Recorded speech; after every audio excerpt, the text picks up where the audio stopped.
welcome back to my channel. Today I have a very easy tip I always give my students. You probably remember that I am a TOEFL coach. I actually teach pretty much every test, IELTS, GRE, GMAT and all that. Now, this tip is especially for those exams that are still presented in a paper form.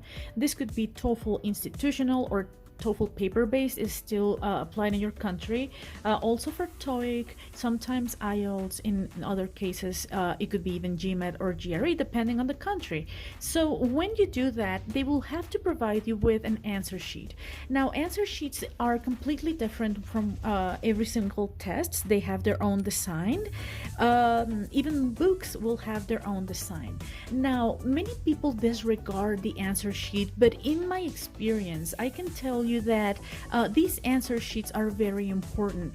It's important that you work with answer sheets. Now, a very easy way to solve this is by going on the internet, download a generic answer sheet that you can find and just print it out. Now, if you want to do that, you can find a link in my description box below where you can download an answer sheet. Books will do this also. For example, you can see this sheet I have. This is a copy from an old TOEFL book I have. So every test or any book will have the responsibility to separate the amount of questions for each section of the test. So if you are trying to self-study, I would also recommend you to not do this very common mistake. This will be the mistake. Every time they get a question, they will write the number of the question, and then they will write B, and then question number 2, and then C, and then 3A, right? Now, this is very quick to do, but you have to remember that when you get an answer sheet, you have to complete the circle. Now, this is a very old sheet. This is from the 70s. So as you can see, they have like little squares here. But ordinary answer sheets will have a little ball. And then you will have to, with your pencil, do this. Why do I mention this? Because in my experience, sometimes the feedback I get from my students is that they feel that the time is not enough, especially with the new version of the TOEFL institutional, where the time in between question and question has been reduced. So they feel that they are barely completing the little circle when they are already speaking and they get distracted.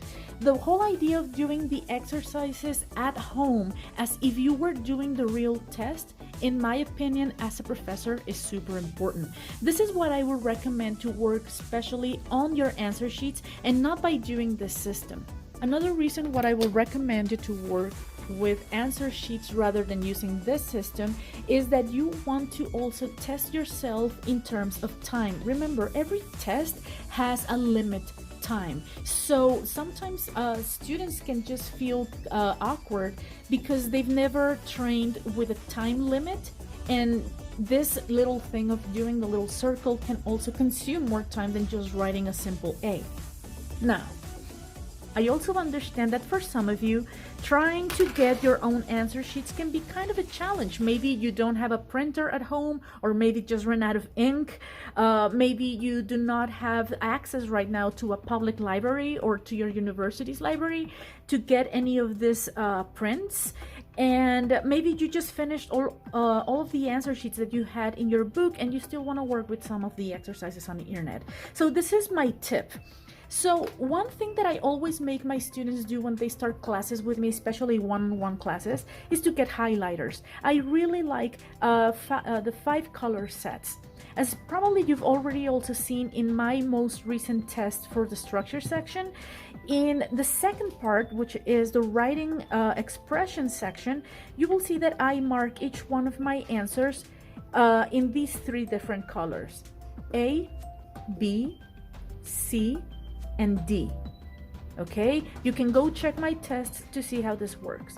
So what I would recommend you to do is that if you're going to self-study, do it with discipline, do it orderly. So you can prepare your own answer sheets by just using these 4 colors. So the easiest way to do is, for example, this sheet has 50 squares. Now, this is the first thing. Get one of the, if you have these sheets that work a lot better, that is the small square, the better. The idea for this is to have 5 little squares per inch. Now, I know that this has 50 squares, so I know that for a full listening test or a full reading test, this is enough. So how does this go?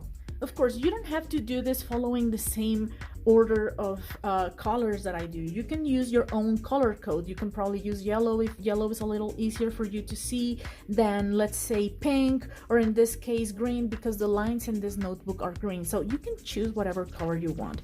The only thing is that what I do is that I leave a couple of squares first, and so you can do this even without a ruler. I mean, if you have a steady hand, you can totally do this, okay? So I just draw lines.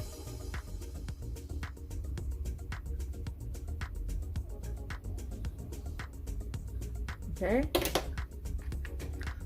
And then I do the same for letter B. Remember to always use the line of the squares in your sheet as your guide, okay? This is very important.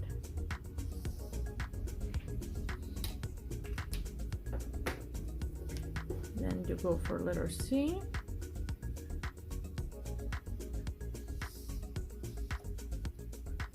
And finally go with letter D.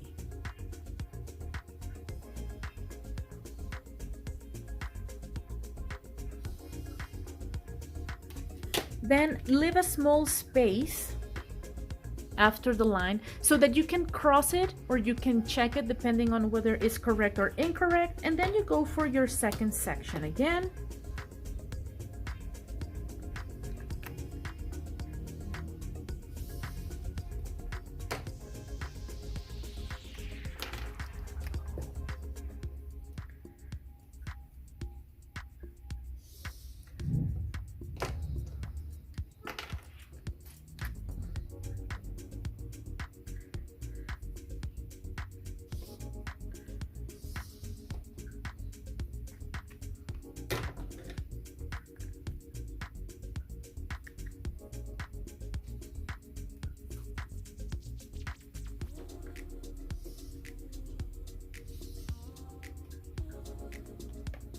And then we repeat the same on the next section.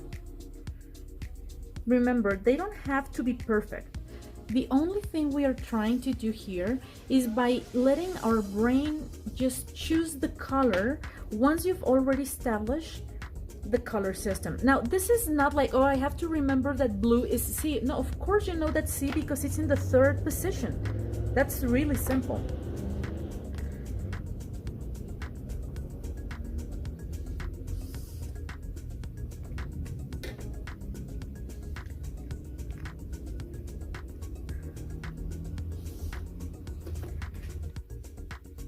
Now, once you've already done your lines, you only have to start doing your little circles every time you hear an answer. And then you go for number 2, and then you select your answer in the imaginary little circles, okay? But as long as the circle is touching the color, you already know what answer you are. If you want to make this even foolproof, you can just, in every color, write the letter. And this way there's no mistake, okay? This will make it a lot easier. This will help you to do the things in a more similar way to your real test, rather than using a system that you are actually not gonna do. Well, this was my tip. I hope you actually enjoy it.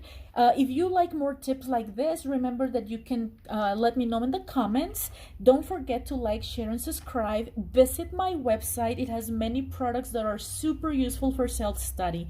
I'll see you in the next episode. Thank you and God bless. Bye-bye.